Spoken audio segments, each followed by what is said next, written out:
ونصلي على رسوله الكريم اما بعد فاعوذ بالله من الشيطان الرجيم بسم الله الرحمن الرحيم رب اشرح لي صدري ويسر لي امري واحلل عقدة من لساني يفقهوا قولي.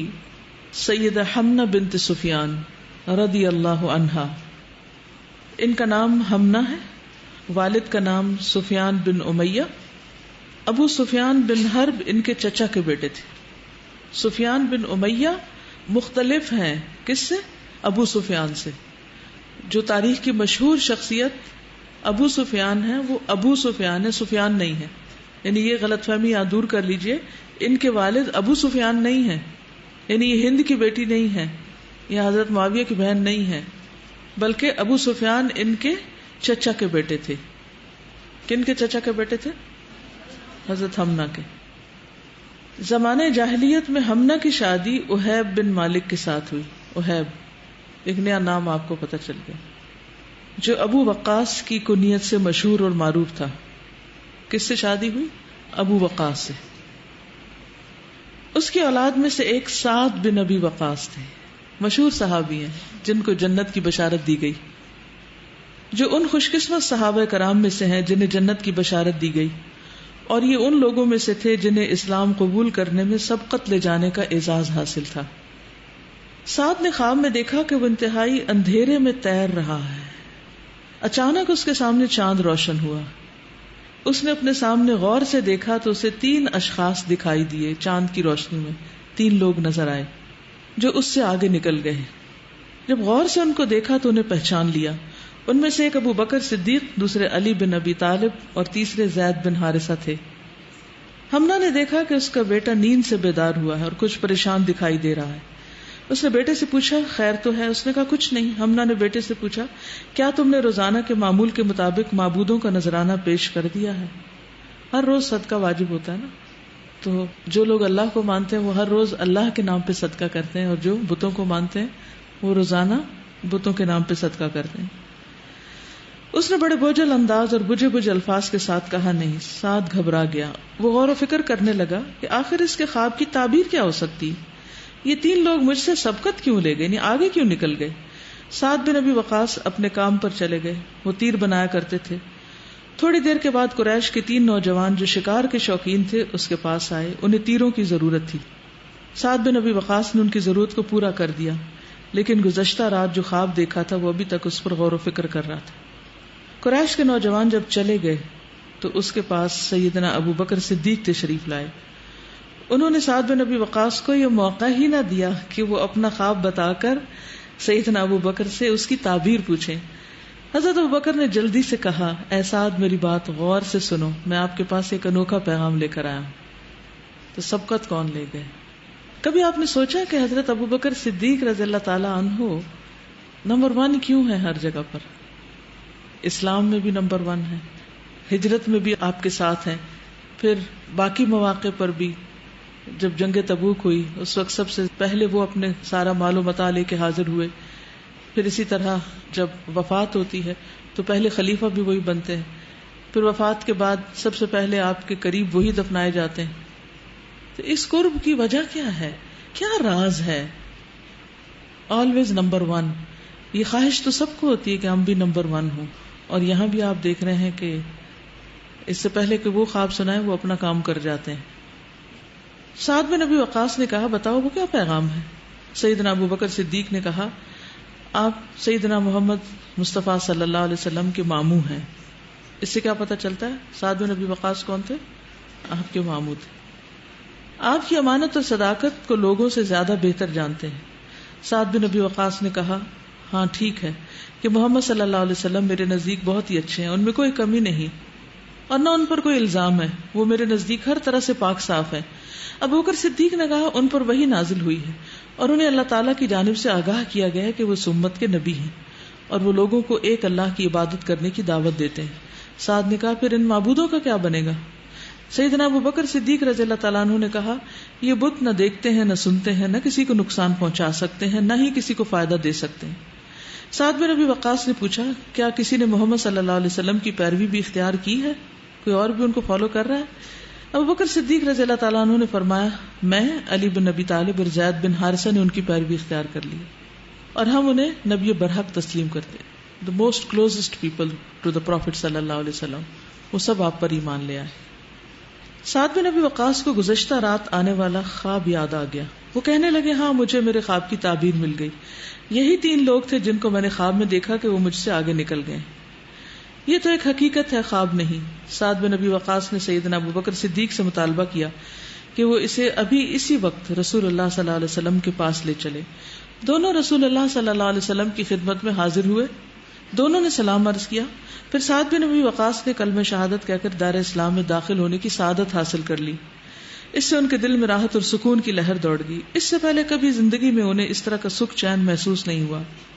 اور اس طرح سعد بن ابی وقاص شار اسلام پر گامزن ہوئے. سعد بن ابی وقاص اپنی والدہ کے بہت فرما بردار تھے. اپنی والدہ کو اپنے ہاتھ سے کھانا کھلایا کرتے تھے، یعنی اتنے لاڈ کرتے تھے ان کے، اتنا چاہنے والے. عام طور پر مائیں بچوں کو کھلاتی ہیں، وہ ماں کو کھلاتے تھے. آپ میں سے کون کون کھلاتا ہے؟ کبھی کبھی ہیں. وہ اپنی والدہ کے ساتھ اس قدر محبت سے پیش آیا کرتے تھے کہ وہ نہیں چاہتے تھے کہ ان کی والدہ ناراض ہوں. ان کو معمولی سی تکلیف کا پہنچنا بھی گوارا نہیں تھا، یعنی ان کی طرف سے. ادھر سعد بن ابی وقاص رسول اللہ صلی اللہ علیہ وسلم کا قرب حاصل کرنے اور آپ کے سرچشمے سے سیراب ہونے کے لیے ان کی مجلس میں باقاعدگی کے ساتھ حاضر ہونے لگے. یعنی اب نبی صلی اللہ علیہ وسلم سے ملاقاتیں ہونے لگی. ان کی دلی خواہش تھی کہ رسول اللہ صلی اللہ علیہ وسلم کا شیریں کلام سننے کی سعادت حاصل کریں اور آپ کی پاک صاف حکمت و دانش سے بھری تعلیمات سے خوشہ چینی کریں. ایک دن سعد بن ابی وقاص اللہ سبحانہ تعالیٰ کی عبادت کرنے کے لیے ہاتھ باندھ کر کھڑے ہو گئے، نماز پڑھنے لگے اور اللہ تعالیٰ سے دعائیں کرنے لگے. وہ نماز پڑھنے میں مشغول تھے کہ ان کی والدہ ہمنہ کمرے میں داخل ہوئی. وہ پوچھنے لگی یہ میرا بیٹا کھڑا اپنے ہونٹ ہلا رہا ہے، یہ اپنے رکوع اور سجود میں کیا کہہ رہا ہے؟ یہ کس کو سجدہ کر رہا ہے؟ اس کے سامنے کوئی بت تو رکھا ہوا نہیں. پھر اس کی عادت بن گئی، جب بھی کمرے میں داخل ہوتی اس کی دلی خواہش ہوتی کہ میرا بیٹا مجھ سے باتیں کرے، لیکن وہ خاموشی اختیار کیے رہتے. پھر وہ فکر مند ہو جاتی. یعنی اب مزاج بدل گیا ان کا. پہلے ماں ان کے ساری محبتوں کا اور ساری وفاداریوں کا مرکز تھی، اب وفاداری کا مرکز بدل گیا. وہ فکر مند ہو جاتی کہ میرے بیٹے کو کیا ہو گیا، اب یہ میرے ساتھ سرد مہری سے پیش آتا ہے، اب اسے کیا ہو گیا، اس کو تو میرے ساتھ بڑی گہری محبت تھی، یہ تو اپنی ماں کی بلائیں لیتا نہیں تھکتا تھا، اب میرے آنے کی اس کو پرواہ تک نہیں ہوتی. وہ اس کے قریب ہوتی، اس کے ساتھ باتیں کرتی، لیکن اس کی طرف سے کوئی جواب نہ ملتا. وہ اپنے سوال کو دہراتے ہوئے کہتی میرے بیٹے ساتھ تو بولتا کیوں نہیں، تو میری باتوں کا جواب کیوں نہیں دیتا، میرے بیٹے مجھے بتا تو صحیح میرے ساتھ بات کرنے سے کیا چیز مانے. جب ہم بہت زیادہ غضبناک ہوتی تو ساتھ دائیں بائیں جھانکتے ہوئے یعنی سلام پھیرتے ہوئے اپنی نماز سے فارغ ہوتے تو کہتے اماں جان ناراض نہ ہوں، میں نماز پڑھ رہا تھا، میرے لیے نماز توڑنا مناسب نہ تھا. اور یہ سب کے لیے ایک عجیب ایکسپیرینس ہے نا. اور یہ بھی حیرت کی بات ہے کہ جب کوئی شخص مسلمان ہوتا ہے اسے پہلا کام یہ کرنا پڑتا ہے کہ نماز پڑھے اور نماز میں خاموشی اختیار کرے اور باتیں چھوڑ دے. دنیا کا کوئی اور کام ایسا ہے نہیں سوائے سونے کے، سونے میں بھی کبھی کبھی لوگ بول پڑتے ہیں، سوائے نماز کے کوئی کام ایسا نہیں کہ جس میں انسان بولنا چھوڑ دے. یعنی جب تک آپ کسی سے بولتے ہیں اس کے ساتھ آپ کی کمیونیکیشن ہوتی ہے، ایک تعلق کا اظہار ہوتا ہے، اور جب بول چال بند ہوتی ہے تو اجنبی ہو جاتے ہیں لوگ. تو یہاں پر آپ دیکھیے کہ کس طرح وہ جب بول نہیں رہے اور کہیں اور ہے کسی دنیا میں، تو یہ چھوٹا سا شوق نہیں ہوگا، یہ چھوٹی سی تبدیلی نہیں ہے. تو نماز جب ایمان کی پہچان ہے، مومن کی پہچان ہے. یہیں سے پتہ چل جاتا ہے کہ اس کا اب قبلہ کدھر ہو گیا، اس کی محبت کا مرکز کہاں ہو گیا، وہ کس رخ پھر گیا، اب اس کی دلچسپی کیا ہے.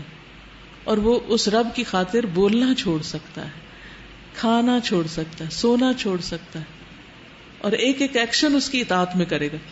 باقی زندگی میں تو ہم اللہ کی اطاعت کرتے ہیں یا نہیں کرتے، لیکن نماز میں کیا کرتے ہیں، ہر کام اللہ کی مرضی کے مطابق کر رہے ہوتے ہیں.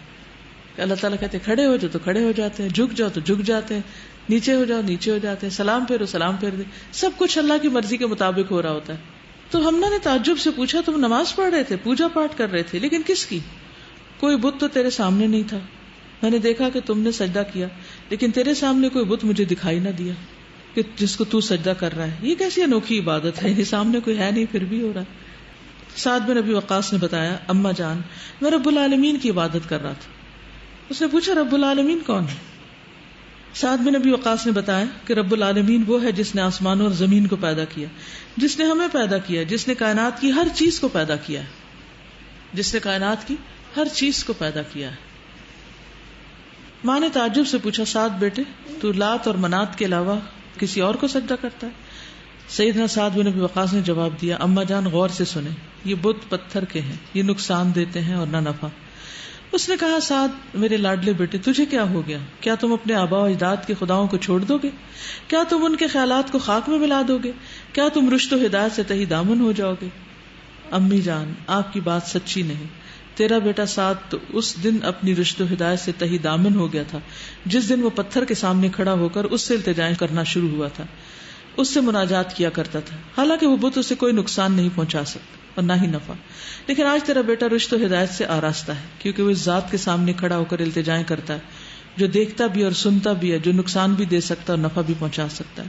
وہ دیتا بھی ہے اور کبھی نہیں بھی دیتا، وہ تہ و بالا کرتا ہے اور وہ ملاتا ہے اور توڑتا ہے، وہ خالق اور رازق ہے، اس جیسی کوئی ذات نہیں، وہ بے مثال ہے اور سننے اور دیکھنے والا ہے. وہی میرا معبود حقیقی ہے، میں اس کی عبادت کرتا ہوں. ماں کا اپنے بیٹے کو شرک کی دعوت دینے میں اصرار. اب مخالفت گھر سے شروع ہوتی ہے اور ماں مخالفت کر رہی ہے.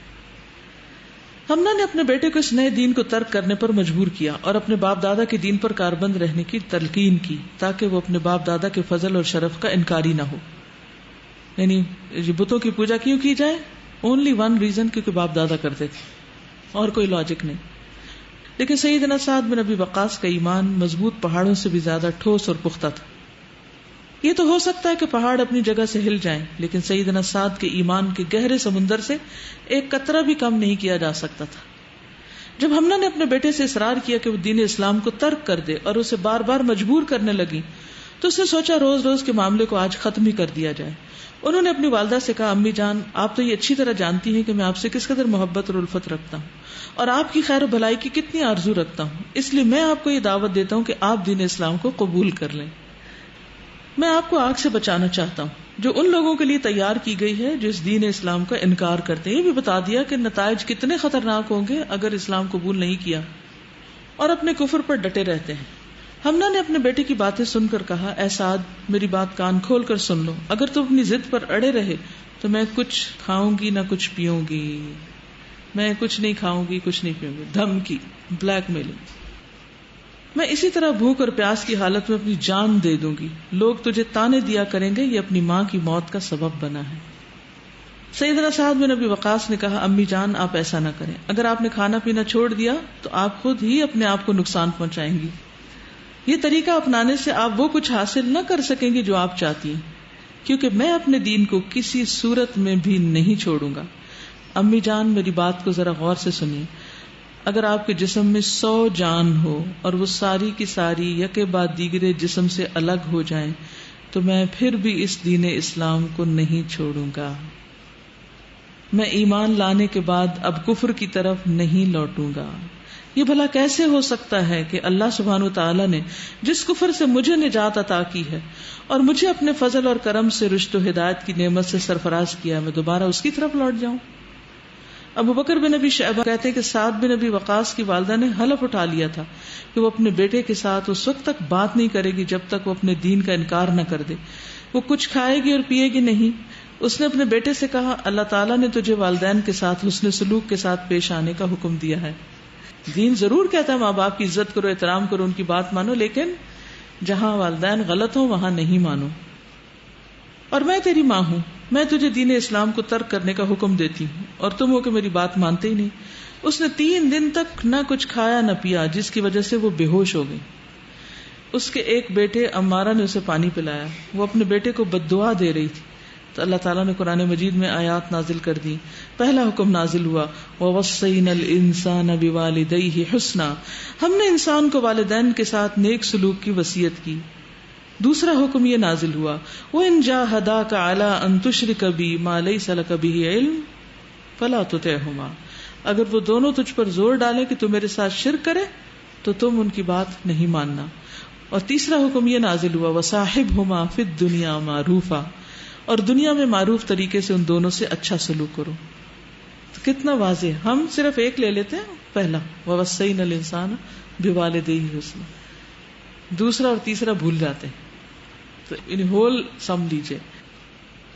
صورت حال یہ تھی کہ جب ہمنا پر غشی طاری ہو جاتی تو گھر والے لکڑی کی مدد سے اس کا منہ کھولتے اور اسے کچھ کھلاتے. سیدنا سعد بن ابی وقاص کے حق میں دعائے رسول صلی اللہ علیہ وسلم. ماں بد دعائیں دے رہی ہے اور رسول اللہ صلی اللہ علیہ وسلم دعائیں دے رہے ہیں.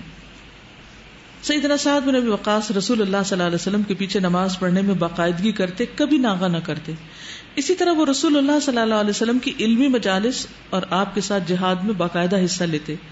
جنگ احد میں سیدنا سعد بن ابی وقاص ان صحابہ کرام میں سے تھے جو رسول اللہ کے ساتھ میدان میں ڈٹے رہے اور رسول اللہ صلی اللہ علیہ وسلم سے اپنے حق میں دعا کرانے میں کامیاب ہوئے.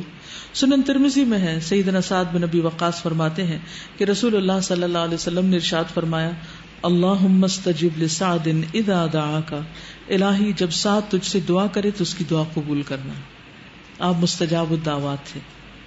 سیدنا علی بن ابی طالب فرماتے ہیں کہ میں نے نبی کریم صلی اللہ علیہ وسلم کی زبان سے یہ سنا، وہ فرما رہے تھے، ارمی سعد فداک ابی و امی، اے سعد تیر چلاؤ، تجھ پر میرے ماں باپ قربان ہوں. یعنی اتنی محبت کرتے تھے آپ حضرت سعد سے. یہ اعزاز صرف سیدنا سعد بن ابی وقاص کو حاصل ہے کہ رسول اللہ صلی اللہ علیہ وسلم نے ان کو مخاطب کر کے کہا، فداک ابی و امی، تجھ پر میرے ماں باپ قربان. انہوں نے اسلام کی راہ میں پہلا تیر چلایا تھا. اب ان کی والدہ کا کیا ہوا؟ کچھ عرصہ تو بے ہوش ہوئی، پریشان ہوئی، روئی دھوئی، کھانا پینا چھوڑا، ناراض ہوئی. اس کے بعد سمجھ گئی. فتح مکہ کے دن سیدنا سعد بن ابی وقاص رسول اللہ صلی اللہ علیہ وسلم کی خدمت میں حاضر ہوئے. وہاں خواتین کی ایک جماعت بھی رسول اللہ صلی اللہ علیہ وسلم کی بیعت کی غرض سے آئی ہوئی تھی. ان میں سیدنا سعد بن ابی وقاص کی والدہ حمنہ بھی تھی. جب سیدنا سعد بن ابی وقاص نے اپنی والدہ حمنہ بنت سفیان کو دیکھا تو ان کی آنکھیں ٹھنڈی ہو گئیں. ان کی خوشی کی کوئی انتہا نہ رہی. ان کا دل باغ باغ ہو گیا. اس کی والدہ بیعت کرنے والی خواتین کے ساتھ ہیں اور اس نے اسلام قبول کر کے جنت میں جانے کا استحقاق پیدا کیا، جہنم سے گلو خلاصی کرائی. سیدہ حمنہ بنت سفیان نے اسلام قبول کرنے کے بعد وفات پائی. اللہ تعالیٰ ان پر اپنی رحمت کی برکھا برسائے. سبحانک اللہم و بحمدک، اشہد ان لا الہ الا انت، استغفرک و اتوب الیک. السلام علیکم و رحمۃ اللہ وبرکاتہ.